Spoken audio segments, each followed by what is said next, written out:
કેમ છો મિત્રો? હું ભાવેશ કાતરિયા. ચાલો હવે આપણે કેમેસ્ટ્રીની અંદર જોવાનું છે 12મું ચેપ્ટર, 11મા ધોરણનું 12મું ચેપ્ટર. જો પહેલું ચેપ્ટર જે છે ફિઝિકલ કેમેસ્ટ્રી, ત્રીજું ચેપ્ટર જે છે ઇનઓર્ગેનિક કેમેસ્ટ્રી, અને આ જે છે તે ઓર્ગેનિક કેમેસ્ટ્રીનું આ ચેપ્ટર જે છે ઓર્ગેનિક કેમેસ્ટ્રીનું પહેલું ચેપ્ટર, એટલે કે આપણા 11મા ધોરણનું 12મું ચેપ્ટર જે છે. ઓકે, એટલે એ જોવાનું છે. બરાબર ધ્યાન આપજો. બહુ જ ખૂબ જ અગત્યનું ચેપ્ટર છે. આપણે એકદમ ડિટેલમાં ભણવાનું છે, એટલે વ્યવસ્થિત તમારે આમની નોટ બનાવવાની છે. એટલે દરરોજ જેટલું હું અહીંયા લખાવું તેટલું તમારે નોટની અંદર પહેલાં રફ નોટમાં લખવાનું છે અને પછી ફેર નોટની અંદર વ્યવસ્થિત રીતે લખતું જવાનું છે. જો હવે આ ચેપ્ટરનું નામ છે કાર્બનિક રસાયણ વિજ્ઞાનના પાયાના સિદ્ધાંતો, basic concept of organic chemistry કહેવામાં આવે છે. અને ટૂંકમાં કહેવામાં આવે છે general organic chemistry, general organic chemistry, GOC. એટલે આપણે મોસ્ટ ઓફ જીઓસી કહીશું આને. ઓકે, હવે દરેક ચેપ્ટરની અંદર હોય તે રીતે આમની અંદર પણ શરૂઆતની અંદર તમને પ્રસ્તાવના આપેલી છે. તો એ પ્રસ્તાવના જે તમને આ પ્રસ્તાવના એક વખત ખાલી જોવાની છે, યાદ પણ રાખવાની બહુ જરૂર નથી. ઓટોમેટિક તમને એટલું યાદ, મને ખબર જ છે એટલું જે જરૂર છે એટલું બેઝિક યાદ રહી જ જશે, બાકી એને આખી તૈયાર કરવાની જરૂર નથી. એટલે એક વખત મસ્ત રીતે લખી દેવાની છે. ચાલો, તો હવે સૌપ્રથમ કાર્બનિક રસાયણ વિજ્ઞાનનું મહત્ત્વ જોજો. આમ જો હું તમને કહું ને, ઓર્ગેનિક કેમેસ્ટ્રી, કેમેસ્ટ્રી એટલે બધે જ કેમેસ્ટ્રી હોય, આ સીધી વાત છે. તમે જ્યાં જ્યાં નજર કરો ત્યાં ત્યાં કેમેસ્ટ્રી હોય જ. કોઈ પણ કલર છે, પછી પ્લાસ્ટિકની વસ્તુ છે, તે બધી કેમેસ્ટ્રી, કેમિકલ હોય જ. એમાં ઓર્ગેનિક કેમેસ્ટ્રી એટલે બહુ જ અગત્યનું, કારણ કે જે આ દવાઓ બધી બને છે, મોટાભાગના મટીરિયલ બને છે, એ ઓર્ગેનિક કેમેસ્ટ્રીની અંદરથી હોય છે. ખ્યાલ આવ્યો? એટલે બહુ જ અગત્યનું છે. અને કેમિકલ રિએક્શનોને મોસ્ટ ઇમ્પોર્ટન્ટ હોય છે. એટલા માટે ચેપ્ટર પણ આપણે જેડબલઈ નીટ અને ગુજરાત બોર્ડ માટે બહુ જ અગત્યનું છે. એટલે એને અનુલક્ષીને આપણે ખાસ લઈશું આ ચેપ્ટરને, અને આની અંદરથી ડિટેલમાં. અને જો જે વસ્તુ હું તમને કહું ને આ થિયરિટિકલ યાદ રાખવાનું છે તો યાદ રાખવાનું છે. હું એમ કહું કે ખાલી આને એક વખત જોઈ લેવાનું છે, MCQ લક્ષિત છે, તો એને ખાલી તમારે એકવાર નજર ફેરવી દેવાની, એક વખત વાંચી લેવાનું, આખું યાદ રાખવાની જરૂર નથી. અને જે વસ્તુ બહુ મોસ્ટ ઇમ્પોર્ટન્ટ હશે વારંવાર, તે હું તમને ખાસ કહીશ, તો એને વ્યવસ્થિત તમારે યાદ રાખી લેવી. ચાલો, તો હવે કાર્બનિક રસાયણ વિજ્ઞાનનું મહત્ત્વ એની અંદર આપણે જોઈએ છે કે નોર્મલ વસ્તુ જે છે કે ક્યાં ક્યાં ઉપયોગી થાય છે. આમ તો બહુ બધી જગ્યાએ ઉપયોગી થાય છે, પણ અમુક વાતો તમને કીધી છે ખાલી, કે આપણા શરીરમાં ક્યાં હોય કાર્બનિક. તો આનુવાંશિકતા સૂચવતા ડીઓક્સી રિબોન્યુક્લિક એસિડ, તમને ખબર છે deoxy ribonucleic acid. Deoxy ribonucleic acid જે છે, ન્યુક્લિકનો એન છે ને એસિડનો એ છે, DNA. મૂવીમાં આવે તે ફૂલ ફોર્મ નથી યુઝ કરવાનું. DNA જે છે એનું આ ફૂલ ફોર્મ આપ્યું છે ડીઓક્સી રિબોન્યુક્લિક એસિડ. ચાલો, એટલે આ DNA છે એ ઓર્ગેનિક સંયોજન છે, કાર્બનિક સંયોજન. આપણે 12મા ધોરણના જે છે જૈવિક અણુ નામનું ચેપ્ટર છે એની અંદર આવશે, એટલે ત્યારે આપણે DNAનું બંધારણ જોઈશું કેમિસ્ટ્રીમાં. આપણા રુધિર, માંસપેશી અને ત્વચા માટે જરૂરી પ્રોટીન છે રુધિર માટે, ત્વચા માટે. આ પ્રોટીન જે છે એ કાર્બનિક પદાર્થ છે. તમે એમ કહો ને પ્રોટીનની જરૂર છે, અને એ પ્રોટીન છે એ કાર્બનિક પદાર્થ જે છે એનું પણ બંધારણ આપણે આવશે, એ પણ 12માં આવશે. ત્યારબાદ કપડાં છે, બળતણ છે, પોલિમર પદાર્થો જે છે, રંગકો જે છે, દવાઓ વગેરે બધાની અંદર કાર્બનિક પદાર્થ વપરાય છે. ખ્યાલ આવ્યો? આખું યાદ રાખવું જરૂરી નથી, એકવાર રીડ કરી લેવાનું છે. પછી કાર્બનિક રસાયણ વિજ્ઞાનનો ઇતિહાસ. કાર્બનિક રસાયણ વિજ્ઞાન 200 વર્ષ જૂનું છે. 1780ની અંદર વનસ્પતિ અને પ્રાણીમાં કાર્બનિક સંયોજનો જે હતા, એટલે કે વનસ્પતિ અને પ્રાણીમાંથી કાર્બનિક સંયોજન મેળવવામાં આવતા. વનસ્પતિ અને પ્રાણીમાંથી કઈ રીતે? ગ્લુકોઝ જે છે, સુક્રોઝ જે છે, વનસ્પતિમાંથી મેળવવામાં આવતું, એને કાર્બનિક પદાર્થ જે છે કહેતા. બર્જેલિયસ નામનો વૈજ્ઞાનિક હતો, એમને એવું કીધું કે કાર્બનિક સંયોજનના નિર્માણ માટે જૈવશક્તિ જવાબદાર છે. જૈવશક્તિ એટલે સજીવ, સજીવમાંથી જે પદાર્થ મળે ને એને કાર્બનિક પદાર્થ કહેવાય. પહેલાં આવું કહેતા હતા, સજીવમાંથી જે મળે ને એને કાર્બનિક કહી દેવાનું. પહેલાં થોડીક વાત કહી દઉં તમને થોડોક ખ્યાલ હોવો જોઈએ. કાર્બનિક પદાર્થ, અકાર્બનિક પદાર્થ કયા કયા છે તે. જો બહુ સિમ્પલ વસ્તુ હું તમને કહું ને, તો કાર્બનિક પદાર્થ કયા કયા છે, તો જનરલી તમને આમ જનરલી ઉપયોગમાં, એટલે કે ધ્યાનમાં આવ્યા તો benzene, methane, ethane, propane, butane, pentane, આ બધી સિરીઝ જે છે ને એ કાર્બનિકની છે. હજુ તમને થોડો આઈડિયા હશે. પરફેક્ટ આ ચેપ્ટર ભણશો એટલે ખબર પડી જશે. ખ્યાલ આવ્યો? એટલે હું તમને અત્યારે અંદાજ આપું છું કે આ જ ટાઈપના પદાર્થ જે છે કાર્બનિક છે. પછી HCl, HNO3, CuSO4, H2SO4 આ બધા પદાર્થ જે છે અકાર્બનિક પદાર્થમાં આવે છે. ખ્યાલ આવ્યો? અકાર્બનિકમાં. જ્યારે બેન્ઝીન જે એના બધા સંયોજનો જે છે એ કાર્બનિકમાં આવશે. ચાલો, હવે સૌ પ્રથમ કાર્બનિક પદાર્થનું સંશોધન થયું તો વોહલર નામનો વૈજ્ઞાનિક હતો. વોહલર, F. વોહલરે એક કાર્બનિક સંયોજન અકાર્બનિક પદાર્થ એમોનિયમ સાયનેટ NH4CNO એને ગરમ કર્યું તો આની અંદર ફેર ગોઠવણી થઈ. અહીંયા 2 હાઇડ્રોજન જે છે, 4 હાઇડ્રોજન છે, એમાંથી 2 આ બાજુ આવી ગયા, જો આવું હતું NH4CNO આની અંદર પુનઃ ગોઠવણી થઈ, એટલે કે અહીંયાથી 2 હાઇડ્રોજન કાઢી લઈએ. બરાબર છે, 2 હાઇડ્રોજન અહીંયા વધ્યા, ઓક્સિજનને અહીંયા મૂકી દીધો, નાઇટ્રોજન અહીંયા લીધો, 2 હાઇડ્રોજન અહીંયા આવી ગયા, તો આ યુરિયા બની ગયો એમની અંદરથી. NH2CO NH2 આ યુરિયાનું અણુસૂત્ર, યુરિયા ખાતર જે છે કે નહીં, આ સૌપ્રથમ બનાવ્યો છે. આ બંધારણને ડિટેલમાં આપણે જોઈશું પછી, ખ્યાલ આવ્યો ને? તો આ રીતે યુરિયા બની ગયું. સૌપ્રથમ કયા વૈજ્ઞાનિકે બનાવ્યો? વોહલર. સૌથી પહેલો કાર્બનિક પદાર્થ યુરિયા. ત્યાંથી કાર્બનિક પદાર્થનું બધાનું સંશોધન થયું અને આટલી બધી ફેસિલિટી આપણે ભોગવીએ છીએ. તો એ દવાઓ જે મળે છે એ કાર્બનિક પદાર્થમાંથી અલગ અલગ રીતે બનાવી અને સંયોજન મિક્સ કરીને મેળવવામાં આવે છે. હવે ત્યારબાદ કોલ્બે નામનો વૈજ્ઞાનિક હતો. કોલ્બે એને એસિટિક એસિડનું સંશોધન કર્યું. એસિટિક એસિડનું અણુસૂત્ર લખવું એટલે તમને યાદ રહે. ત્યારબાદ બર્થલોટ હતો, ઈસવીસન યાદ નથી રાખવાનું તમારે. બર્થલોટ જે વૈજ્ઞાનિક હતો એમને મિથેનનું સંશોધન કર્યું. બર્થલોટ મિથેનનું સંશોધન કર્યું. ખ્યાલ? એટલે આ હતી તમારી પ્રસ્તાવના. એક વખત આમાં નજર ફેરવી દેવાની છે. મેં બોર્ડમાં જે લખ્યું છે તે તમારે લખી દેવાનું છે નોટમાં, પણ આખી થિયરી યાદ રાખવી જરૂરી નથી. એક થોડીક અગત્યની વસ્તુ જે છે કે સૌ પ્રથમ કાર્બનિક પદાર્થ શેમાંથી મેળવવામાં આવ્યો? તો એમોનિયમ સાયનેટમાંથી. આ ઘણી વખત આવે છે. ખ્યાલ? હવે આના પછીનો ટોપિક છે મોસ્ટ ઇમ્પોર્ટન્ટ છે, એટલે બરાબર મસ્ત રીતે અહીંયા ધ્યાન આપજો. બહુ જ અગત્યનો ટોપિક છે. ખ્યાલ આવ્યો? એટલે એને તમારે વ્યવસ્થિત રીતે જોવાનો છે અને એને આખો યાદ રાખવાનો છે અને આરામથી યાદ રહી જશે, ઓટોમેટિક રહી જશે. ઓકે, ટેન્શન વગર.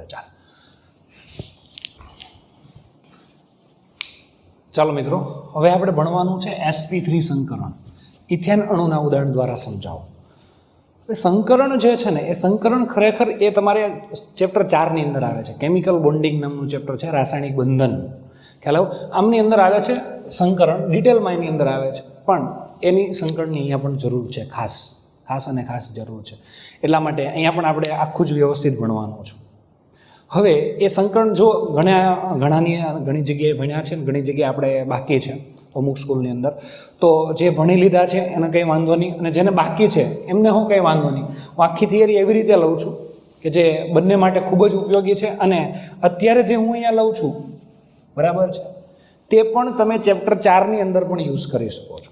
કારણ કે આ થિયરી એવી રીતે છે, એકદમ ટૂંકમાં છે અને જરૂરી બધા જ પોઈન્ટ આવી જાય એવી રીતે છે. ખ્યાલ આવ્યો? તો એના માટે હા, સંકરણના પછી બીજા અણુના સંકરણને એ ડિટેલમાં આવે છે ચેપ્ટર 4 ની અંદર, પણ ઓર્ગેનિક માટે જે બહુ જરૂરી છે એ આપણે લઈએ છીએ અત્યારે. એટલે ખાસ ધ્યાન આપજો વ્યવસ્થિત. અને છતાં પણ કંઈક તમને હા પછી ડાઉટ લાગે તમને, તો તમે પ્રશ્ન પૂછી શકો છો ફોન કરીને અથવા તો વોટ્સઅપની અંદર. કારણ કે તમને કેટલી ખબર નથી એ પાછી મને ખબર નથી, એટલે તમારે વ્યવસ્થિત રીતે પ્રશ્ન પૂછતું રહેવાનું છે અને મસ્ત રીતે આખું સમજતું રહેવાનું. 100% તમને સમજાઈ જ જશે. એકદમ સહેલી મેથડ અને બહુ વ્યવસ્થિત જે છે લખાણ, એટલે તમારે ખાસ લખવાનું છે.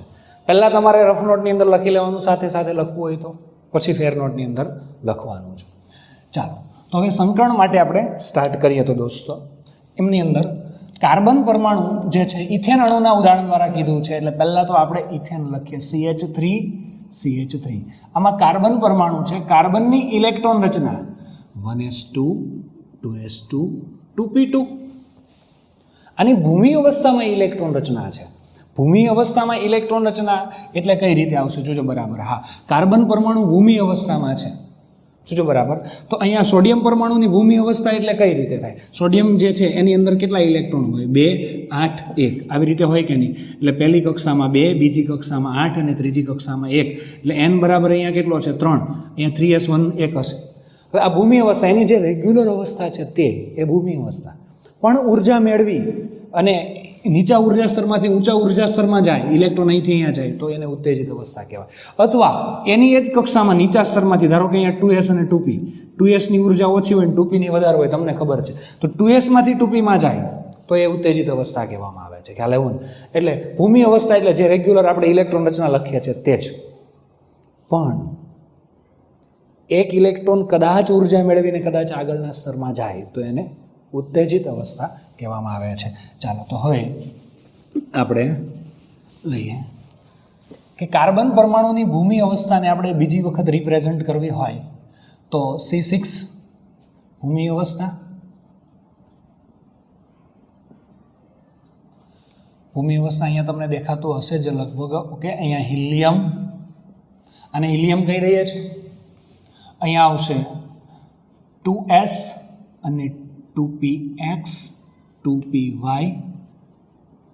py ને 2py અને 2pz. આ 2s, 2px, 2py અને 2pz. ચાલો, કેટલા કેટલા ઇલેક્ટ્રોન છે? આમની અંદર 2, આની અંદર 1, આની અંદર 1. ખબર છે ને તમને? તો આ કાર્બન પરમાણુની અંદર આટલા ઇલેક્ટ્રોન થઈ ગયા. ભૂમિ અવસ્થામાં 6 ઇલેક્ટ્રોન છે. 2 તો અહીંયા હતા જ, 2 4 ને 2 6. ઉત્તેજિત અવસ્થામાં આ બે વચ્ચે ઉર્જાનો તફાવત છે ખરો, પણ ઓછો છે. તમને આકારને બધું ખબર છે કે S કક્ષકની ઉર્જા ઓછી, આની વધારે, આ ત્રણેયની સરખી પાછી. હવે ઇલેક્ટ્રોન ઉત્તેજિત થઈને ઓકે 2s માંથી 2pz માં જાય છે એક ઇલેક્ટ્રોન. એટલે આવું થાય છે. કાર્બન પરમાણુની ઉત્તેજિત અવસ્થા એટલે C સ્ટાર લખવામાં આવે છે. પરમાણુ ક્રમાંક 6, ઉત્તેજિત અવસ્થા. જો બરાબર, ઉત્તેજિત અવસ્થામાં ઇલેક્ટ્રોન રચના કઈ રીતના થશે? હિલિયમ 2s ની અંદર એક ઇલેક્ટ્રોન, 2px1, 2py1 અને 2pz1, 2px1, 2py1 અને 2pz. હવે જોજો બરાબર, આની અંદર આપણે ઇલેક્ટ્રોન ગોઠવીએ છીએ આવી રીતે, આમ થાય છે. હવે આની અંદર 1, આની અંદર 1, 1 અને 1 થયું. શું? એક ઇલેક્ટ્રોન અહીંયાથી અહીંયા આવી ગયો, બીજું કંઈ નથી. કાર્બનની ઉત્તેજિત અવસ્થાની ઇલેક્ટ્રોન રચના આપણે લખી છે.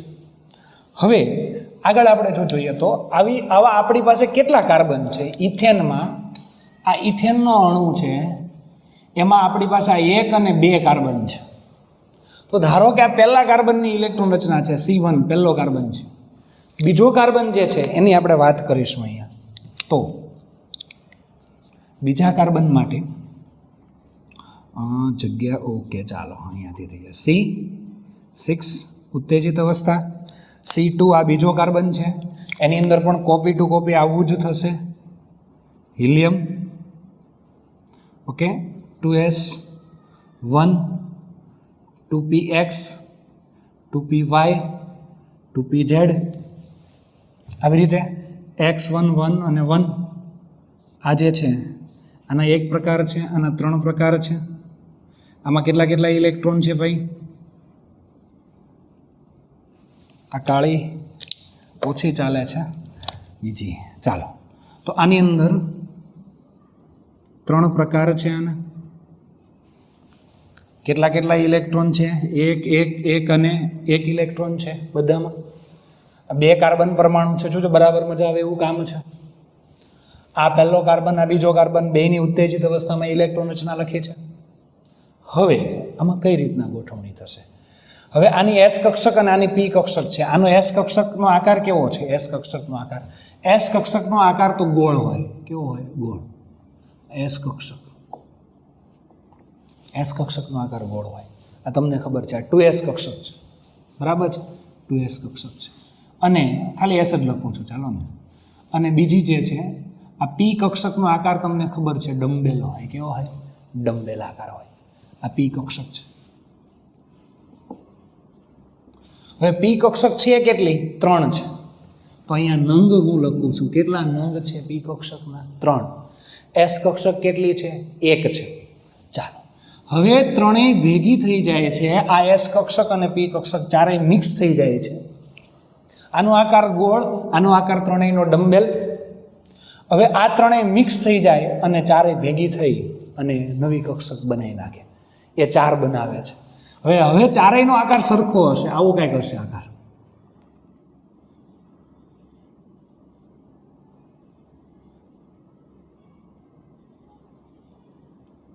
જોજો આવા 4 કક્ષક બનાવી. આ એક ગોળ હતી, આ કક્ષક ગોળ હતી, આ એક 3 ડમ્બેલ હતી, 4 ભેગી થઈ સંમિશ્રણ થયું.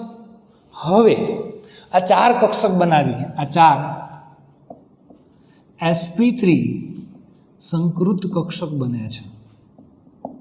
4 sp3 સંકૃત કક્ષક બને છે. સંકરણ એટલે જોડાવું, મિક્સ થવું, ભેગું થવું અને નવી કક્ષક બનાવે. હવે આની ઉર્જા ઓછી હતી, તમને ખબર છે આની ઉર્જા ઓછી હતી અને આની ઉર્જા વધારે હતી. આ ત્રણેયની ઉર્જા સરખી હોય પણ આના કરતાં આની ઉર્જા વધારે હતી. હવે આ ચારેયની ઉર્જા સમાન છે, ઉર્જા અને શક્તિ સમાન છે. ઉર્જા અને શક્તિ આ બંને જે છે એ એના સમાન છે. આ ચારેયના અલગ અલગ છે નહીં.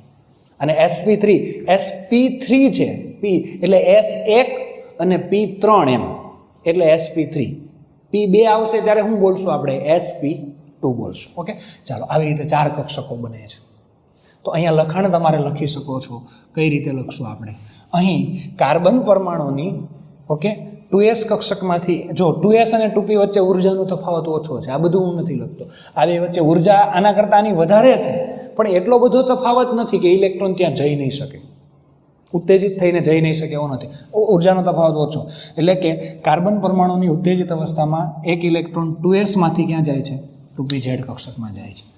કાર્બન પરમાણુની ઉત્તેજિત અવસ્થામાં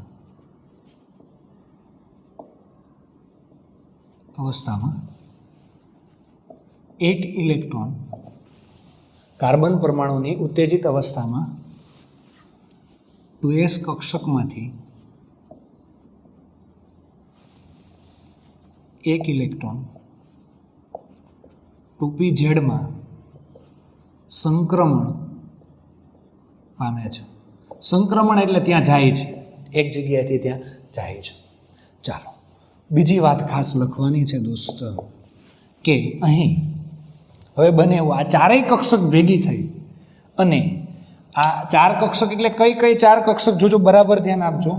એક s અને 3p, આ એક s અને 3p બધી ભેગી થઈ અને કયું સંકરણ બનાવ્યું? sp3 સંકરણ.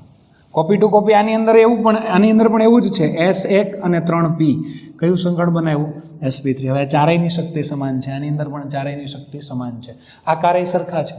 પહેલાં આનો આકાર ગોળ હતો, આનો ડમ્બેલ હતો, હવે સરખા થઈ ગયા, સંકરણ થઈ ગયું છે. ઓકે, એટલે અહીંયા લખવાનું એક s કાર્બન પરમાણુની એક 2s અને 3 2p કક્ષકનું સંમિશ્રણ થવાથી અહીં કાર્બન પરમાણુની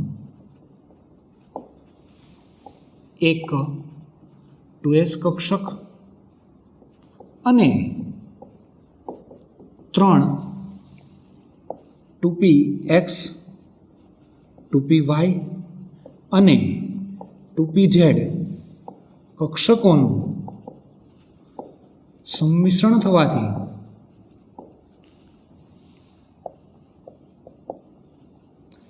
થવાથી કેટલી? 4 2s 1 અને 3 2px 2py અને 2pz કક્ષકનું સંમિશ્રણ થવાથી સમાન શક્તિ અને સમાન આકાર ધરાવતી. જો હવે આકાર અને શક્તિ સમાન થઈ ગયા. પહેલા આનો આકાર ગોળ હતો, આનો આકાર ડમ્બેલ હતો, હવે બેયનો આકાર સરખો. પહેલા આની ઉર્જા ઓછી, આની ઉર્જા વધુ હતી, હવે બધીની ઉર્જા સરખી, ચારેય બરાબર. સમાન શક્તિ અને સમાન આકાર ધરાવતી 4 sp3 સંકૃત કક્ષક બનાવે છે. 4 sp3 સંકૃત કક્ષક બનાવે છે. હા, આ કક્ષકોની શક્તિ અને આકાર કેવા હોય છે? સમાન હોય છે. એટલે આ ખાસ ધ્યાન રાખવાનું છે. તો આટલી વસ્તુ તમારે જોવાની છે. હવે આપણે જોઈન્ટ કરવાનું છે. હજી પૂરું નથી થયું, બાકી છે, પણ આપણે થોડીક જગ્યાની જરૂર છે એટલે આટલી જગ્યા હું ખાલી કરું છું. જોજો, બરાબર ધ્યાન રાખજો કે આની અંદરથી હવે આપણે એરેન્જમેન્ટ એવી કંઈક કરશું. આ જગ્યા એક કામ કરું, જરાક સાઈડમાં આવી જાઓ, સ્ક્રીનશોટ લઈ લો, આટલું લખી લો. હજી અહીંયા ઘણું મારે લખાવાનું છે, પછી તમે એડ કરી દેજો. આટલું લખી લો. ચાલો, સ્ક્રીનશોટ લઈ લીધો હશે.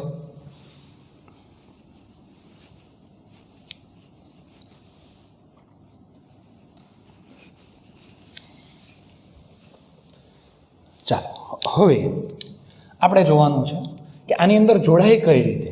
હવે 2 કાર્બન પરમાણુ છે, એક કાર્બન પરમાણુ પાસે 4 કક્ષક છે, એક કાર્બન પરમાણુ પાસે કેટલી કક્ષક? 4. શું છે બરાબર? તો આ 4 કક્ષક જે છે આ કાર્બન પરમાણુ પાસે. પહેલાં એક વાત કહી દઉં, જેને સિગ્મા બંધ અને પાઈ બંધની ખબર નથી, જે લોકોને ચેપ્ટર 4 ચાલવાનું બાકી છે ને થોડીક મારે માહિતી આપવી પડશે, બાકી કોઈ ટેન્શન નથી. એક જો આ 2 કક્ષકો આવી રીતે જોડાય ને આમ, તો આ સિગ્મા બંધ કહેવાય. કયો બંધ કહેવાય? સિગ્મા. બહુ ટૂંકું ને ટચ કહું ને તો આમ જોડાય. આમ 2 કક્ષકો હોય ને, આ કક્ષક ને આ કક્ષક આમ ધરી પર જોડાય ને, ડિટેલમાં વ્યાખ્યા તો આપણે ચેપ્ટર 4 ની અંદર લઈશું. આવી રીતે જોડાય ને ભાઈ તો આને સિગ્મા બંધ થાય. જ્યારે 2 આમ આમ પોતાની ધરી પર આમ અક્ષ પર જોડાય ને તો સિગ્મા બંધ થાય.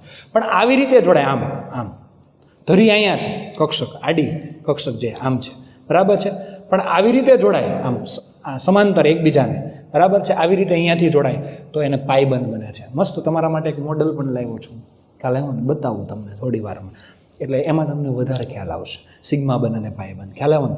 આ જે છે અહીંયા જો આવી રીતે જોડાય, અહીંયા આડી ધરી છે, અહીંયા આડી ધરી છે, પણ આવી બે કક્ષકો આવી સમાંતર છે એકબીજાને, અહીંયા સમાંતર છે, જોઈ શકો સમાન, અહીંયાથી બંધ બને તો એને પાઈ બંધ કહેવાય. ડિટેલમાં આવશે હમણાં. એટલે કે આ કક્ષકો એકબીજાને લંબ છે, ધારો કે આમ છે, આમ છે, અને અહીંયાથી આમ જોડાય તો આ બંધને પાઈ બંધ કહેવાય. આ પાઈ બંધ 2 નથી, એક જ છે. આમ ઉપર નીચે બધું આમ આખો જોડાયેલો. તો આવી રીતે જોડાય તો સિગ્મા બંધ અને આવી ઉપર નીચે જોડાય તો પાઈ બંધ. ચાલો, હવે ડિટેલમાં આપણે જો જોઈએ તો આની અંદર કે ખાસ કરીને આ 2 કાર્બન પરમાણુ છે તમારી પાસે, એને હવે જોડવાના છે. આ કાર્બન પરમાણુ પાસે 4 કક્ષક, આમની પાસે પણ 4 કક્ષક. ચાલો કરીએ હિસાબ. કાર્બન પરમાણુ એની 4 કક્ષકો. કઈ 4 કક્ષકો જોજો બરાબર? પહેલાં 2 કક્ષકો ડ્રો કરીએ છીએ આપણે. આ એક કક્ષક આ કાર્બન પરમાણુની, આ બીજી, આ ત્રીજી અને આ ચોથી. આ 4 કક્ષકો છે. આ કાર્બન પરમાણુ છે એની 4 કક્ષક તમને આપેલી છે, જોજો બરાબર ધ્યાન આપજો. બીજો કાર્બન પરમાણુ છે એની પણ 4 કક્ષકો છે. 1, 2, આ 3 અને આ 4. આવી રીતે આ 4 કક્ષકો છે બીજા કાર્બન પરમાણુ. જોજો બરાબર. હવે બંને કાર્બન પરમાણુની એક કક્ષક આવી રીતે જોડાય છે એકબીજા સાથે, અને અહીંયા જે બંધ બનાવે છે તેને સિગ્મા બંધ કહે છે. કયો બંધ કહે છે? સિગ્મા બંધ. મોડલ બતાવું તમને, એક જ મિનિટ હો. ચાલો, આ છે ને આ મોડલ છે તમારા માટે. આ મોડલ જો, તો મોડલ એટલે આ જ હોય જ છે, કેમિસ્ટ્રીમાં આ જ હોય, ખ્યાલ આવે.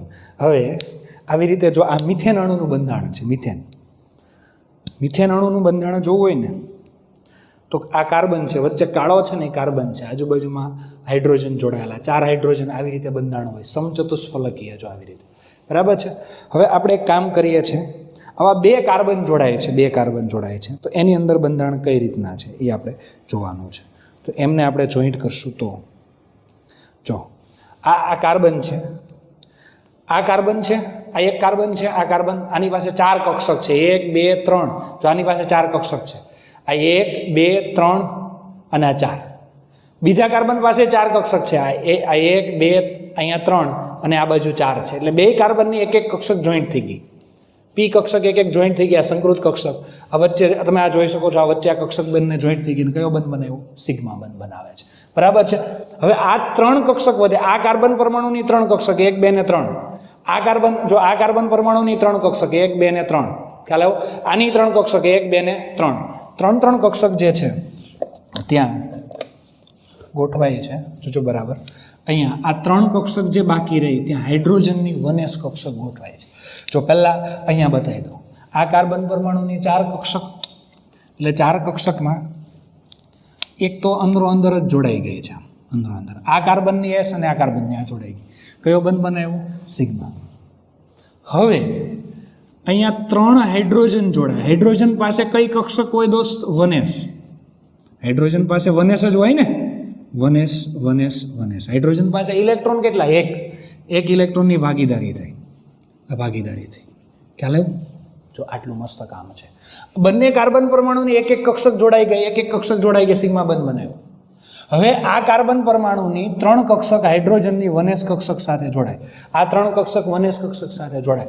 1s કક્ષકનો આકાર ગોળ ગોળ ગોળ. આ 1s 1s 1s. આ કઈ કક્ષક હતી? આ કઈ કક્ષક છે? sp3 સંકૃત કક્ષક. sp3 આ 4 કક્ષક હતી ને આ કાર્બનની. તો આવી રીતે જોડાય છે. તો આ પણ સિગ્મા બંધ જ છે. આ પણ સિગ્મા બંધ જ છે આ બે વચ્ચે. બરાબર છે? એટલે આ 3 હાઇડ્રોજન જોડાયા, 3 હાઇડ્રોજન જોડાયા. આ અને આ બે એક જ છે, પણ આ આકૃતિમાં બતાવ્યું છે અને આ થિયરિટિકલ છે. આ કાર્બન કાર્બન વચ્ચે એક બંધ બન્યો, આ કાર્બન કાર્બન વચ્ચે એક બંધ. આ કાર્બન સાથે 3 હાઇડ્રોજન, આ કાર્બન સાથે 3 હાઇડ્રોજન. ખ્યાલ આવ્યો? હવે આ બીજા કાર્બન સાથે 3 હાઇડ્રોજન, આમની સાથે 3 હાઇડ્રોજન, આમની સાથે 1s 1s 1s. ખ્યાલ આવ્યો? 3 હાઇડ્રોજન જોડાયેલા છે. તો આવી રીતે 3 હાઇડ્રોજન જોડાઈ જાય છે. હવે તમે મને એમ કહેજો કે આ જે છે આને આપણે અલગ રીતે રિપ્રેઝન્ટ કરીએ છીએ. આ બંધારણને અહીંયા, આ બંધારણ જે છે એ જ અહીંયા છે, આપણે ડ્રો કરીએ છીએ. Carbon carbon hydrogen hydrogen hydrogen. આ 3 હાઇડ્રોજન જોડાયેલા છે આવી રીતે. આ CH3 આ ઇથેન થઈ ગયો. શું થઈ ગયો? ઇથેન. હવે તમે જોઈ શકો છો કે આ કાર્બન કાર્બન છે, આ કાર્બન અને આ કાર્બનની બંધ લંબાઈ 154 પિકોમીટર છે. કેટલી છે? 154 પિકોમીટર. કાર્બન કાર્બન વચ્ચેની બંધ લંબાઈ 154 પિકોમીટર છે. હવે આ કાર્બન અને હાઇડ્રોજનની બંધ લંબાઈ, આ કાર્બન અને હાઇડ્રોજનની બંધ લંબાઈ 112 પિકોમીટર છે. કાર્બન અને હાઇડ્રોજનની બંધ લંબાઈ. બીજી વસ્તુ ખાસ કે આ બંધકોણ જે છે દોસ્ત, આ બંધકોણ હોય, આ બંધકોણ હોય કે પછી આ બંધકોણ હોય, બધા જ 109 અંશ અને 28 મિનિટ અથવા એવું લખવામાં આવે છે 109.5 અંશ. ખાસ ધ્યાન રાખજો. 28 મિનિટ 30 મિનિટ થાય એટલે અડધો અંશ થાય, 60 અંશ એટલે આખું જે છે. એટલે આ ખાસ ધ્યાન રાખજો, 60 મિનિટ એટલે 1 અંશ થઈ જશે. એટલે 109 અંશ અને 28 કળા, અથવા આમ પણ લખી શકો 109.5. એટલો બંધકોણ છે. આ જોજો બરાબર.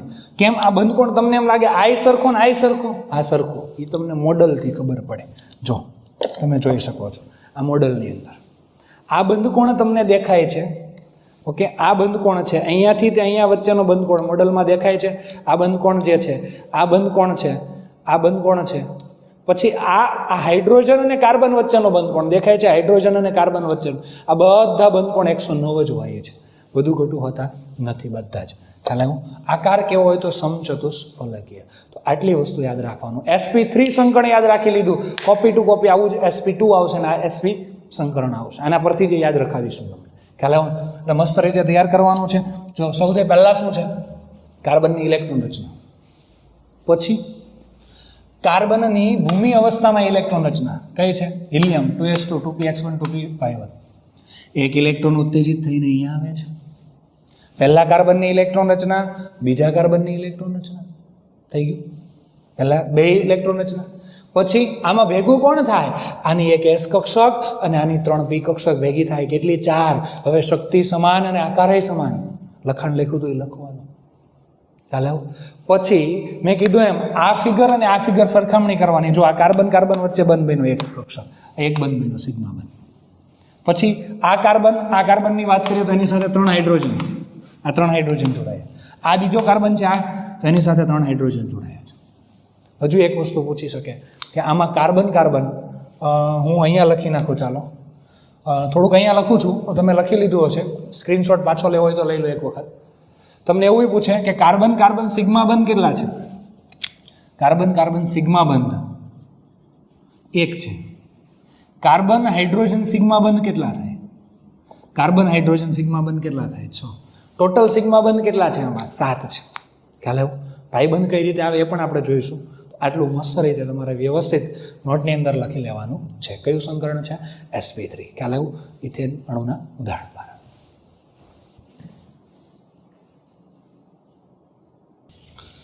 ચાલો મિત્રો, તો હવે આપણે sp2 સંકરણ ઇથિન અણુના ઉદાહરણ દ્વારા સમજાવો.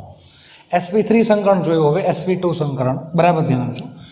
sp2 સંકરણ જે આપણે જોવાનું છે, જોજો બરાબર. તો તો પહેલાં sp3 સંકળની અંદર જે કામ કર્યું એ જ કરવાનું છે, થોડુંક અલગ છે. અહીંયા જે લખેલું છે એ એનું જ કામ છે. કયું છે કે પહેલાં તો ઇથિન એટલે શું? ઇથિન એટલે CH2, તમને ખબર છે CH2 double bond CH2, 2 carbon છે. આમાં પણ કાર્બન જ છે, ખ્યાલ આવ્યો? હા, બીજા પરમાણુ અને અણુના જે સંકરણ છે એ ચેપ્ટર 4માં તમારે છે જ, બરાબર છે, એ ચાલશે ત્યારે આવશે જ. પણ આ જે છે અત્યારે આપણે 3ના જ જોવાના છે, ઇથેન, ઇથિન અને ઇથાઇન, 3નું જોવાનું છે, ખ્યાલ આવ્યો? ચેપ્ટર 4ની અંદર બાકીના બધા આવે છે. એટલે આપણે ઇથિનનું સંકરણ આપણે જોઈએ છે. તો આની અંદર કાર્બન છે એટલે કાર્બનની ઇલેક્ટ્રોન રચનાની પહેલાં હતી તે જ 1s2 2s2 2p2. કાર્બનની ભૂમિ અવસ્થામાં ઇલેક્ટ્રોન રચના એટલે આ લખો કે આ બે એક જ થાય કે અહીંયા આપણે 1s2ની જગ્યાએ શું લખ્યું? હિલિયમ. 2s2 2px1 2py1 અને 2pz0. એમાં આમાં કાંઈ છે નહીં. આમાં 2, આમાં 1 અને આમાં 1. ઉત્તેજિત અવસ્થામાં ઇલેક્ટ્રોન s કક્ષકમાંથી p કક્ષકમાં જાય છે. અહીંયા s માંથી 2pz માં જાય છે, ખ્યાલ આવ્યો? 2s માંથી 2pz માં ઇલેક્ટ્રોન જાય છે. અહીંયા 1 1 1 અને 1 છે, એટલું જોવા મળે છે. હવે આ ઉત્તેજિત અવસ્થામાં કાર્બન પરમાણુની ઇલેક્ટ્રોન રચના આપણે જોઈ લીધી. હવે એક કાર્બન, આવા આપણી પાસે 2 કાર્બન છે દોસ્ત, એક અને બીજું આ કાર્બન નંબર 1 અને કાર્બન નંબર 2, ખ્યાલ આવ્યો? એટલે 2 કાર્બન છે, આ 2 કાર્બન જે છે એની ઇલેક્ટ્રોન રચના ઉત્તેજિત અવસ્થામાં લખી 1 1 1 1, ટોટલ 4 કક્ષક છે. પણ અહીંયા સંકરણ કયું થાય છે દોસ્ત? sp2 સંકરણ. એનો મિનિંગ શું થાય કે એક s કક્ષક અને 2p કક્ષક. આ s કક્ષકનો આકાર ગોળ હોય, તમને ખબર છે. આ s કક્ષક અને પ્લસ p કક્ષકનો આકાર ડંબેલ આકાર હોય. ઓકે, આ p કક્ષક, આ 2 છે. p કક્ષક કેટલી ભેગી થઈ? 2. એક s અને 2p કક્ષક, 3 નહીં, 2 જ p કક્ષક લેવાની છે. એટલે ટોટલ કક્ષક કેટલી થશે? આ 2 અને 1 3, એટલે 3 કક્ષક થશે. આ 3 કક્ષક. 3 કક્ષક ગોઠવાય તો કઈ રીતે ગોઠવાય? આમ અવકાશમાં આમ ગોઠવી હોય તો કક્ષકો એવી રીતે ગોઠવાય કે મેક્સિમમ અંતર રહે, એ શક્ય તેટલી દૂર દૂર ગોઠવાય, ખ્યાલ આવ્યો ને? તો શક્ય તેટલી આ 3 કક્ષકો છે, ચાલો મને કહો, આ 3 કક્ષકોને ગોઠવી છે. કારણ કે આની ઉપર ઇલેક્ટ્રોન હોય ને, ઇલેક્ટ્રોન એમની અંદર અપાકર્ષણ હોય, એટલે આ કક્ષકો વધુમાં વધુ ગોઠવાય. તો જો આમ ગોઠવાય તો આમની વચ્ચે થોડુંક અપાકર્ષણ નજીક નજીક થાય, આમ ગોઠવાય તો નજીક, આમ ગોઠવાય તો નજીક. તો શક્ય તેટલી વધુમાં વધુ કેટલી દૂર ગોઠવાશે? આવી રીતે ગોઠવાશે. દેખાતું છે તમને? સમજાતું છે? ખ્યાલ આવે છે ને? આવી રીતે ગોઠવાશે કક્ષકો. 180નો ખૂણો હશે, 180 છે, 180 આમ 2 કક્ષક ગોઠવાય તો આની અંદર મહત્તમ ખૂણો કેટલો રહેશે? 120નો રહેશે. 4 હોય તો સમચતુષ્ફલકી હમણાં બતાવ્યું હતું મોડેલ, તમને ખબર 1 2 3 અને 4. એટલે આવી રીતે 3 કક્ષકો જે છે એકબીજાથી શક્ય તેટલી દૂર ગોઠવાય તો 120નો ખૂણો એમની વચ્ચે રહે છે. 1 2 અને 3, 1 2 અને 3 આપણે ખ્યાલ આવ્યો ને? આ નાનલું બતાવવું હોય તો બતાવવાનું, નહીં તો નહીં બતાવો, ચાલે. આ 3 કક્ષકો, આ 3 sp2 સંકૃત કક્ષકો. 3 કઈ કક્ષકો છે? sp2 સંકૃત કક્ષક છે 3. ચાલો હવે આની આપણે વાત કરવી છે. કઈ કઈ કક્ષક ગોઠવાય છે? શુદ્ધ ગુજરાતીમાં લખાણ લખશો દોસ્તાનું. આપણે કઈ કક્ષક ભેગી થાય છે અહીંયા? એક s અને 2p.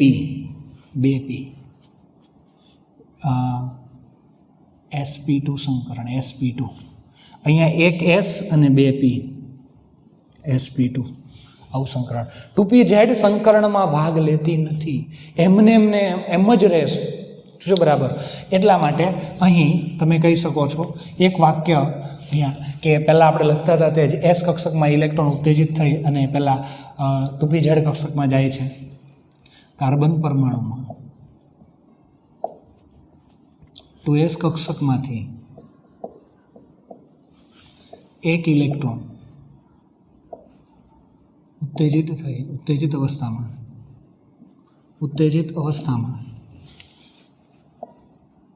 2pz કક્ષકમાં જાય છે. આ લખાણ તમને આવડતું જ હશે, ફટાફટ લખી દીધું છે, ખ્યાલ આવ્યો? હવે આપણે વાત કઈ કરવાની છે? s કક્ષક, એક s અને 2p કક્ષકનું સંમિશ્રણ થવાથી, હવે સંમિશ્રણ થાય, ભેગી થાય, તમને ખબર છે આનો આકાર ગોળ, આનો આકાર ગોળ, આનો આકાર ડમ્બેલ, આની ઉર્જા ઓછી, આની ઉર્જા વધારે. હવે બધું સરખું, ત્રણેય ભેગી થઈ ગઈ, મિક્સ, અને 3 નવી કક્ષક આપી. એટલે અહીં કાર્બન પરમાણુની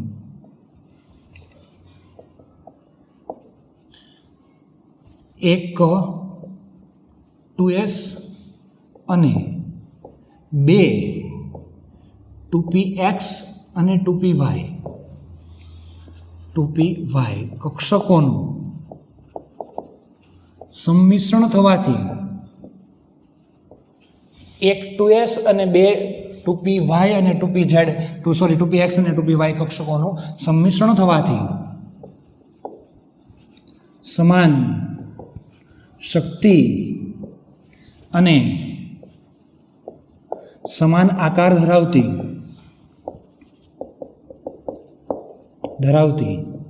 કેટલી કક્ષક બને? સમાન શક્તિ અને સમાન આકાર ધરાવતી 3 sp2 સંકૃત કક્ષક બને છે.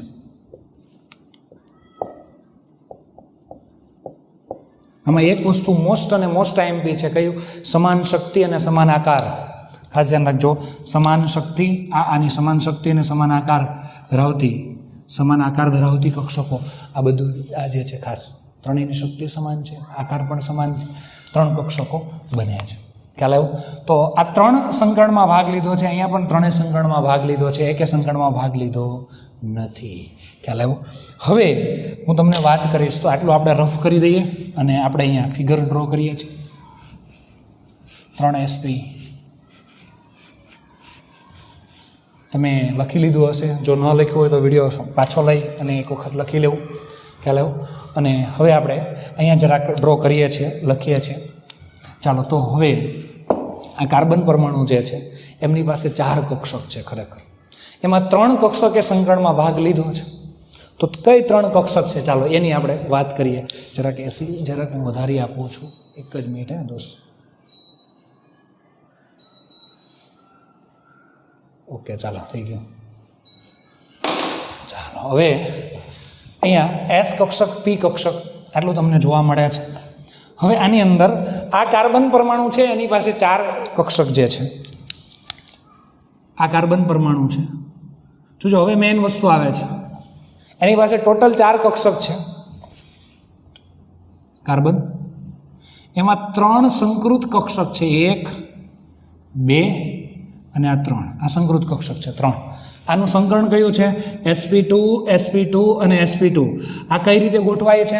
એકબીજાથી શક્ય તેટલી દૂર, એક જ સમતલમાં છે. બીજો આ કાર્બન પરમાણુ છે એની પાસે પણ 3 કક્ષક એવી છે કે જેને સંકરણમાં ભાગ લીધો છે. sp2 sp2 સંકૃત કક્ષક છે 3 ખ્યાલ આવ્યો? હજુ આની આ 3 sp2 સંકૃત કક્ષક આ પહેલા કાર્બનની, આ 3 sp2 સંકૃત કક્ષક બીજા કાર્બનની. 3 ગોઠવાઈ ગઈ, એક જ સમતલમાં ગોઠવાશે. જોજો બરાબર. હવે કક્ષક જે આવશે, ચોથી કક્ષક જેને સંકળમાં ભાગ લીધો નથી. આ કાર્બન પાસે એક કક્ષક છે જેને સંકળમાં ભાગ લીધો નથી. એ કક્ષક સમતલને લંબ સ્વરૂપે ગોઠવાય દોસ્ત. આ સમતલને લંબ સ્વરૂપે આવી રીતે. આ કઈ છે ખબર? 2pz છે. 2pz કક્ષક અહીંયા જ લખી નાખું છું. 2pz કક્ષક જે છે આ 2pz છે. ખ્યાલ આવ્યો? જેને સંકળમાં ભાગ લીધો નથી. તો હવે આ અને આ 2 વસ્તુ એક જ છે. જોજો બરાબર. આની સાથે મેચ કરવાનું બહુ અગત્યની વસ્તુ જે છે. 2 એક જ છે. કઈ રીતે આવશે કે આ 3 સંકૃત કક્ષક છે. કાળી તમને જે દેખાય સંકૃત કક્ષક, 2ની એક કાળી ભેગી એટલે કક્ષક ભેગી થાય. આવી રીતે આમ ભેગી થાય છે. કયો બંધ બનશે? તમને ખબર છે, સિગ્મા બંધ બનશે. આ બંને દોસ્ત સિગ્મા બંધ બનાવે છે. એટલે કે આ કાર્બન પરમાણુની એક કક્ષક અને આની એક કક્ષક કયો બંધ બનાવે છે? સિગ્મા બંધ બનાવે છે. ખ્યાલ આવ્યો? અને બાકીની 2 કક્ષકો જે છે, આ બાકીની 2 કક્ષકો છે, આ 2 કક્ષકો છે એ હાઇડ્રોજનની વનેસ સાથે જોડાય. હાઇડ્રોજનની વનેસ કક્ષક સાથે આ હાઇડ્રોજન એની વનેસ કક્ષક સાથે જોડાય, ઇલેક્ટ્રોનની ભાગીદારી કરે અને અહીંયા સિગ્મા બંધ બનાવે. થઈ ગયું? આ કાર્બન પરમાણુ જે છે એની બાકીની 2 કક્ષકો જે છે એ હાઇડ્રોજનની વનેસ કક્ષક સાથે જોડાય. એમાંથી એક ઇલેક્ટ્રોનની ભાગીદારી કરે અહીંયા અને આ વનેસ કક્ષક જે છે આ વનેસ અને આહો વનેસ બંને જોડાઈ ગઈ. ચાલો જોજો બરાબર ધ્યાન આપજો. આટલી વસ્તુ તૈયાર થઈ ગઈ છે. હવે જરાક હું તમને મોડલ બતાવું તો તમને ખ્યાલ આવશે. આ છે જુઓ આટલી વસ્તુ તૈયાર થઈ ગઈ છે. આટલી આ તમને દેખાય છે. જો આ શું છે? આ વચ્ચે જે બ્લુ કલર છે ને એ કાર્બન છે. આ કાર્બન છે. આ કાર્બન છે. 2 કાર્બન. આ કાર્બન પાસે 3 કક્ષક છે. આ એક કાર્બન પાસે 3. આ 1 આ 2. જો આ એક કક્ષક, આ બીજી કક્ષક અને આ ત્રીજી કક્ષક તમને દેખાય છે. આ કાર્બન પાસે 3 કક્ષક છે. આ 1 આ 2 અને આ ત્રીજી કક્ષક. હવે બેયની એક એક કક્ષક ભેગી થઈ ગઈ છે. આ મોટો ભાગ એટલે બતાવ્યો અલગ રીતે બતાવી શકાય, એટલે બીજું નવું કંઈ નથી. ખ્યાલ આવ્યો ને? કક્ષક જાડી છે ને એવું નથી. હવે આ બેયની કાર્બન પરમાણુની એક એક કક્ષક જોડાઈ ગઈ છે. અહીંયા તમને જોઈ શકો છો. અહીંયા કોણ ગોઠવાય છે? 2 જગ્યાએ હાઇડ્રોજનની વનેસ કક્ષક. અહીંયા પણ 2 જગ્યાએ હાઇડ્રોજનની વનેસ કક્ષક ગોઠવાઈ ગઈ છે. આટલું આ બધું એક જ સમતલમાં છે. જો તમે જોઈ શકો એક જ સમતલમાં છે કે નહીં? એક જ સમતલમાં છે કે નહીં? આપણે આમ રાખ્યું છે આડું. આમ હું તમને બતાવું જ ના દેખાય, આમ દેખાય તમને. આપણે આપણા પેજના અથવા બોર્ડના સમતલમાં આમ રાખ્યું છે. આવી રીતે રાખ્યું છે. હવે આમ તમે જોઈ શકો છો. ખ્યાલ આવ્યો? બોર્ડના સમતલની અંદર છે. હવે આ 2p ઝેડ કક્ષક છે એ સમતલને લંબ છે. જોજો બરાબર દોસ્ત, સમતલને લંબ છે એ ગોઠવાયેલી છે એ ત્યાં સમતલને લંબ સ્વરૂપે અહીંયા બંધ બનાવે એકબીજાને સમાંતર. એકબીજાને સમાંતર ઉપર અને નીચે આમ ખાસ. ઓકે, તો આ બંધને પાઈ બંધ કહેવાય. કયો બંધ કહેવાય? પાઈ. એટલે દોસ્ત આ જે 2p ઝેડ કક્ષક બેયની ઝેડ, આની 2p ઝેડ અને બીજાની 2p ઝેડ એ વચ્ચે બંધ બને એ કયો છે? પાઈ બંધ છે. મોડલમાં બતાવું. ચાલો તમને આમાં મોડલમાં વધારે ખબર પડે એટલા માટે જો આ એક જ સમતલમાં છે કે નહીં? બધું આટલું મટીરિયલ હતું તે આ કાળી કક્ષક અને રેડ. હવે આની અંદર એક 2p કક્ષક આપણે એડ કરીએ છીએ. 2p કક્ષક જે છે જો આ સમતલમાં હતું, હવે સમતલને લંબ સ્વરૂપે આ 2p કક્ષક જે છે 2p ઝેડ કક્ષક તમે જોઈ શકો છો. અહીંયા એક મેં લગાવી, એક પાછળ લગાવી છે. એટલે સમતલની ઉપર અને સમતલની નીચે હોય છે. આ બીજી કક્ષક જે છે અને અહીંયા પણ છે. ખ્યાલ આવ્યો ને? આવી રીતે હોય છે. આમ ચાલો હવે આ મસ્ત કામ થઈ ગયું છે. હવે તમે જોઈ શકો છો આ પ્રમાણે. ઓકે, આ જે 2 હાઇડ્રોજન વ્હાઇટ અને 2 કાર્બન બ્લુ, 4 હાઇડ્રોજન વ્હાઇટ અને 1 કાર્બન બ્લુ એક જ સમતલમાં છે. જુઓ તમે એક સમતલમાં છે. અહીંયાથી તમને કદાચ ત્રિપરિમાણીય આકૃતિ જોઈ શકો. પણ આ 2p આ એક જ કક્ષક છે. હા ભાઈ, આ કક્ષક દેખાય એક જ છે. એ સમતલને ઉપર ને નીચે આ 2p ઝેડ કક્ષક છે. આ બીજા કાર્બનની 2p ઝેડ એકબીજાને સમાંતર. જોજો દોસ્તો, એકબીજાને સમાંતર અહીંયાથી બંધ બને છે. આ બંધ બને એને પાઈ બંધ કહેવાય. અહીંયાથી જે બંધ આ રીતે જે જોડાય સમતલની ઉપર અને નીચે એ પાઈ બંધ કહેવાય. બાકીના બંધ જે છે આ સિગ્મા બંધ છે. આ સિગ્મા છે, આ સિગ્મા છે, આ સિગ્મા બધા.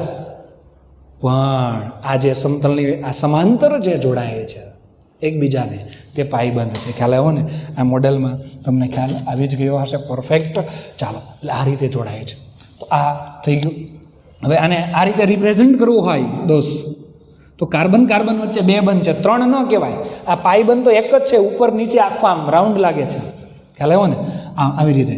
અને અહીંયા H, અહીંયા H, અહીંયા H, અહીંયા H. હવે વાત એવી છે, પહેલામાં કાર્બન કાર્બન સિંગલ બંધ હતો તો બંધ લંબાઈ કેટલી હતી?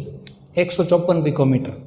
આમાં કાર્બન કાર્બન ડબલ બોન્ડ છે. ડબલ એટલે વધારે મજબૂત, વધારે નજીક હશે. એટલે આ બંધ લંબાઈ 134 પિકોમીટર છે. આ બંધ લંબાઈ થોડી પહેલામાં 112 હતી, આમાં 110 પિકોમીટર આવશે. કાર્બન હાઇડ્રોજન ખબર છે? આ એક સિગ્મા બંધ છે, બીજો પાઈ છે. આ સિગ્મા, આ સિગ્મા, આ સિગ્મા અને આ સિગ્મા બંધ છે. ખ્યાલ ગણતરી કરી શકો છો. Carbon hydrogen, carbon carbon sigma બંધ કેટલા? 1. કાર્બન કાર્બન પાઈ બંધ 1. Carbon hydrogen, carbon hydrogen, carbon hydrogen, carbon hydrogen sigma બંધ કેટલા? 4. 1 2 3 4. હજુ એક વસ્તુ દોસ્ત કે આ બંધકોણ કેટલો હશે? આ બંધકોણ તમને ખબર છે? આ બંધકોણ કેટલો હશે? આ બંધકોણ 120 જ હોવો જોઈએ ને, પણ 120 કરતાં થોડુંક આમ તેમ છે. એટલે ધ્યાન રાખજો. આ 121.7 અંશ છે અને આ 116.6 અંશ છે. એટલે થોડુંક આવું યાદ રાખજો. આ બંધકોણ 120 જ હોવો જોઈએ બધા જ. સરખા જ અંતરે આપણે વાત તો થઈ હતી આમ ગોઠવાયેલા હોય. ખ્યાલ આવે ને? પણ આ 121.7 છે ને 116.6 છે. 120 કરતાં ઓછો અને 120 કરતાં વધારે. એટલે હું મસ્ત રીતે તમારે આ સંકરણ પતી ગયું. sp2 સંકરણ લખી લેવાનું છે આખું નોટમાં. ખ્યાલ આવ્યો? એટલે આટલું તમારે જોવાનું છે ખાસ. આ વાત થઈ આપણે sp2 સંકરણની. ઓકે,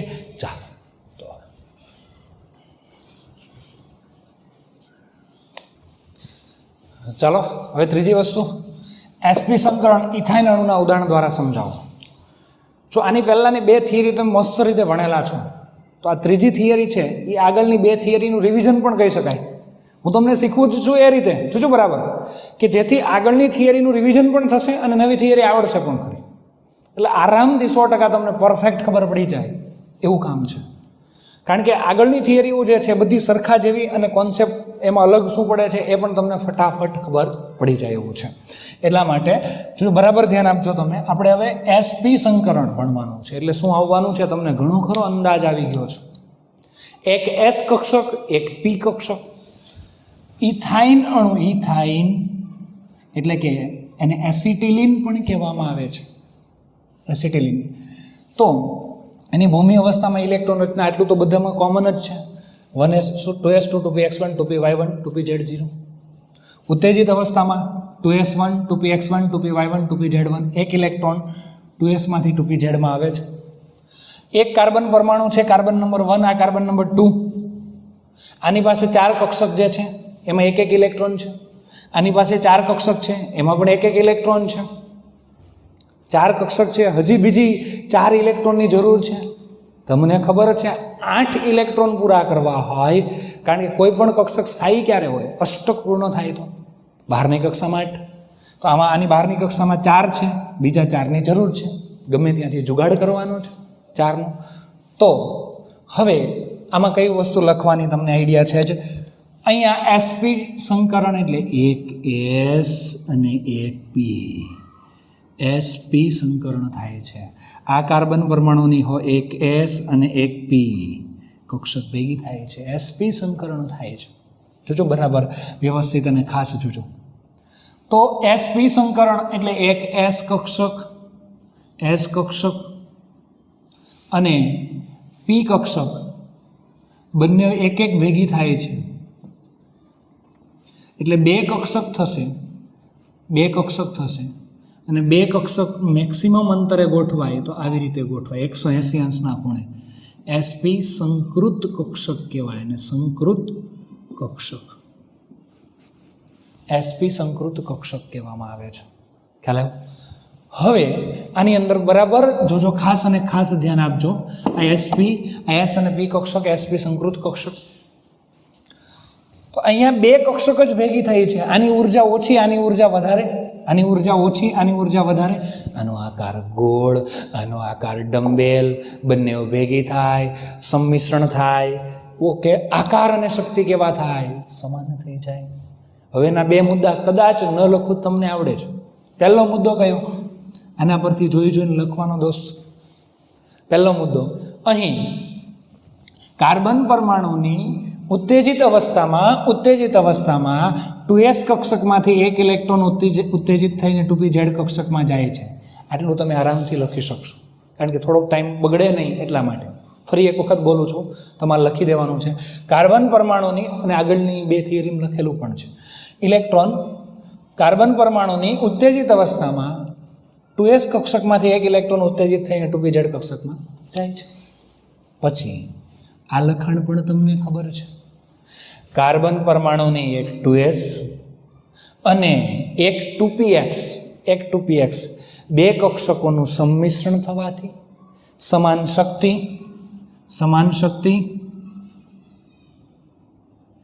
અને સમાન આકાર ધરાવતી લખી જ નાખું, ચાલો થોડોક ટાઈમ છે ભલે જાય, બરાબર છે. અહીં કાર્બન પરમાણુની એક 2s અને એક 2px કક્ષકોનું સંમિશ્રણ થવાથી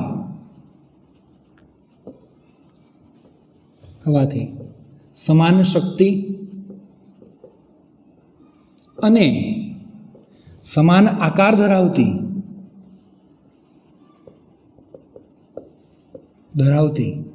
કેટલી 10-15 કેટલી કક્ષક સમાન શક્તિ અને સમાન આકાર ધરાવતી? 2 sp સંકૃત કક્ષક મળે છે. ખ્યાલ આવ્યો? બે sp સંકૃત કક્ષક મળે છે સમાન શક્તિ અને સમાન આકાર ધરાવતી. કેટલી કક્ષક મળે છે આપણને? 2 મળે છે. ખ્યાલ આવ્યો?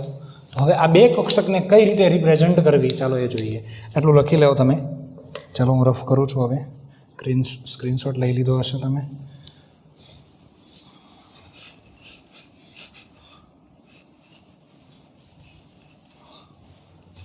ચાલો હવે આપણે આને ફિગર ડ્રો કરવાની છે. એમના માટે આપણી પાસે સંકૃત કક્ષક કેટલી છે દોસ્ત? ચાલો સંકૃત કક્ષક ફિગરમાં બરાબર ધ્યાન આપજો તમે વ્યવસ્થિત. સંકૃત કક્ષક કાર્બન, આ એક કાર્બન છે, એની પાસે સંકૃત કક્ષક 2 છે. આ થોડી જગ્યા વધારે લઈ લઈએ તો સારું પડે. આ એક અને બીજી. ઓકે, વચ્ચે જગ્યા થોડી વધારે રાખી અનુકૂળતા માટે. આ પણ આની પાસે 2 સંકૃત કક્ષક છે. જો આ કાર્બન છે ને પહેલો છે, એની પાસે 2 સંકૃત કક્ષક છે. આ 2 sp સંકૃત કક્ષક, આ હો sp સંકૃત કક્ષક. આની પાસે પણ 2 sp સંકૃત કક્ષક, આ 1 અને આ 2. હવે આ કાર્બન, આ જો આ નંબરિંગ પણ કરી દઈએ. ચાલો કોઈ પણ એક નંબર આપી દઈએ, અને 1 અને 2. પહેલા કાર્બનની 2 sp સંકૃત કક્ષક મેં ડ્રો કરી, એકબીજાથી શક્ય તેટલી દૂર, એક જ સમતલમાં. આને સંકળમાં ભાગ લીધો નથી, એટલે એ કઈ રીતે હશે? અને હા, તો 2pz કક્ષકને હું ડ્રો કરીશ. આ 2pz જો પહેલો વહીવટ પતી ગયો. બંને કાર્બન પરમાણુની એક કક્ષક જોડાઈ ગઈ. આ એક કક્ષક, આ એક કક્ષક જોડાઈ ગઈ, આ એક કક્ષક, આ એક સિગ્મા બંધ બનાવ્યો. કયો બંધ બનાવ્યો? સિગ્મા બંધ. આ સિગ્મા બંધ. હવે અહીંયા હાઇડ્રોજન પરમાણુની 1s કક્ષક જોડાય. અહીંયા પણ હાઇડ્રોજન 1s કક્ષક જોડાય છે, અને અહીંયા જોડાઈ ગઈ અને અહીંયા જોડાઈ જાય છે. હાઇડ્રોજન પરમાણુની 1s કક્ષક જોડાય અને સિગ્મા બંધ બનાવે છે. અહીંયા પણ હાઇડ્રોજન પરમાણુની 1s કક્ષક જોડાય અને સિગ્મા બંધ બનાવે છે. અહીંયા આટલું થઈ ગયું. હવે આની 2pz અને આની 2pz, બેયની 2pz કક્ષક બાકી છે. હવે તમને ખબર 2pz કક્ષક આ સમતલને લંબ છે, એટલા માટે હવે હું એને રિપ્રેઝન્ટ કરીશ અહીંયા આવી રીતે. આ સમતલને લંબ સ્વરૂપે થઈ ગઈ કે નહીં? આને લંબ સ્વરૂપે. આ કાર્બન પરમાણુની 2pz, આ 2pz મેં અહીંયા ડ્રો કરી. હવે આ 2pz જે છે એને હું અહીંયા ડ્રો કરું. સમતલને લંબ સ્વરૂપે છે. ખ્યાલ આવ્યો? આ સમતલને લંબ સ્વરૂપે 2 કક્ષક છે, એકબીજાને સમાંતર છે. એકબીજાને સમાંતર છે, મોડેલમાં બતાવ્યું હતું આપણે. પણ આ જે ધરી છે એને લંબ છે. આ ધરી છે એને લંબ સ્વરૂપે આવી રીતે ગોઠવાયેલી છે બંને કક્ષકો. જો આ તમે જોઈ શકો છો. આ ધરી જે છે એકબીજાને સમાંતર છે, પણ આ ધરી જે હતી એને કઈ રીતે છે? લંબ સ્વરૂપે છે. હવે અહીંયાથી બંને જોઈન્ટ થઈ જાય છે. આ કઈ છે? 2pz, 2pz. અને કયો બંધ બનાવે છે દોસ્ત? પાઈ બંધ બનાવે છે. હવે જો આટલું તો દર્શાવ્યું, આપણે રિપ્રેઝન્ટ કર્યું. આમ હતું, આમ કક્ષક હતી, એક કક્ષક અહીંયા હતી, બીજી કક્ષક અહીંયા હતી, આમ હતું, આટલો ભાગ હતો, આટલો આપણે રિપ્રેઝન્ટ કર્યો. અહીંયા વચ્ચે કાર્બન છે, ધરી છે. એક કક્ષક અહીંયા, એક કક્ષક અહીંયા. આમ હજુ ત્રીજું બતાવવાનું છે. ત્રીજી કક્ષક આમ છે, આમ. આ આપણું સમતલ 2pz કક્ષક સમતલને લંબ, 2py કક્ષક આમ હોય, આમ હોય. હવે અહીંયા પ્રોબ્લેમ આવે. અહીંયા આમ તો ડ્રો કરી ના શકાય, આમ આકૃતિ ફિગર. તો અહીંયા આપણી મજબૂરી છે, નહીં ડ્રો કરી શકાય. એટલે તમારે અહીંયા દિલથી અને મનમાંથી સમજી લેવાનું કે આ કક્ષક જે મેં ડ્રો કરી છે એ આમ છે, સમતલને આમ છે, બેયને લંબ છે. મજબૂરી કા નામ મહાત્મા ગાંધી, ખ્યાલ આવે ને તમને? આમ છે એટલે આમ છે એવું દિલથી ને મનમાં સમજી લેજો. હવે આ 2 કક્ષકો અહીંયા ભેગી થાય તો કયો બંધ બનાવે? પાય. આ તમને રેડ કલર દેખાતો હશે? ઓકે, ધારું છું કે હું તમને દેખાતો હશે, કદાચ આછો લાગતો હશે તમને. ખ્યાલ આવે? પાય કક્ષક બંધ બને છે. તો આવા પાય બંધ કેટલા? 4 નથી, 2 જ છે. ખ્યાલ આવે ને? આ રીતે બની જાય છે. એટલે આ કક્ષક ખરેખર આમ છે, આમ છે. પણ આ 2py કઈ છે? 2py. હવે આને આપણે અહીંયા રિપ્રેઝન્ટ કરશું દોસ્ત, તો 3 બંધ છે આમની વચ્ચે, કાર્બન વચ્ચે. એક હાઇડ્રોજન છે, જોજો બરાબર. હવે અહીંયા કાર્બન કાર્બન વચ્ચે 3 બંધ છે, એમાંથી એક સિગ્મા છે, આ સિગ્મા, આ સિગ્મા, આ સિગ્મા. 3 બંધ હોય ને ત્યારે એક સિગ્મા હોય, બાકીના બધા પાય. આ પાય, આ હો પાય. ખ્યાલ આવ્યો? પહેલામાં ઇથેનમાં કાર્બન કાર્બન બંધ લંબાઈ કેટલી હતી? બોલો, યાદ કરો, પછી ફરી યાદ કરો. કેટલી હતી? 154 પિકોમીટર. બીજામાં 134. ત્રીજામાં 3 બંધ બન્યા, વધુ નજીક આવે, વધુ મજબૂત, એટલે આની બંધ લંબાઈ ઘટે 120 પિકોમીટર. આ બંધ લંબાઈ પહેલામાં 112, બીજામાં 110, આમાં 108. આ બંધ કોણ તો આખા ગામને ખબર હોય, 180 ડિગ્રી. ખ્યાલ આવ્યો? કાર્બન કાર્બન પાઈ બંધ કેટલા? 2. કાર્બન કાર્બન સિગ્મા બંધ કેટલા? 1. કાર્બન હાઇડ્રોજન સિગ્મા બંધ કેટલા? 1. ખ્યાલ આવ્યો? આવી રીતે તમારે એસપી સંકરણ જોવાનું છે. આપણે ઓર્ગેનિક કેમેસ્ટ્રીમાં આટલા સંકરણની જરૂર છે. ટૂંકમાં વધારે ડિટેલમાં જે આના પછીના નેક્સ્ટ લેક્ચરની અંદર આપણે જોઈશું. અત્યારે ટાઈમ ઘણો બધો થઈ ગયો છે એટલા માટે. પણ જોજો બરાબર, પણ વધારે જે પહેલું સંકરણ જે છે ને ચેપ્ટર 4 વાળું, એ પાછું અલગ આવશે અને એની અંદર આપણે ડિટેલમાં લઈશું જ. પણ આની અંદર જે છે આટલી વસ્તુ તમારે જોવાની છે. મસ્ત રીતે નોટની અંદર તમારે ફેર નોટની અંદર પહેલાં રફ નોટમાં લખી અને ફેર નોટની અંદર બહુ બેસ્ટ વ્યવસ્થિત રીતે લખી દેવાનું છે. ઓકે, ચાલો, થેન્ક યુ.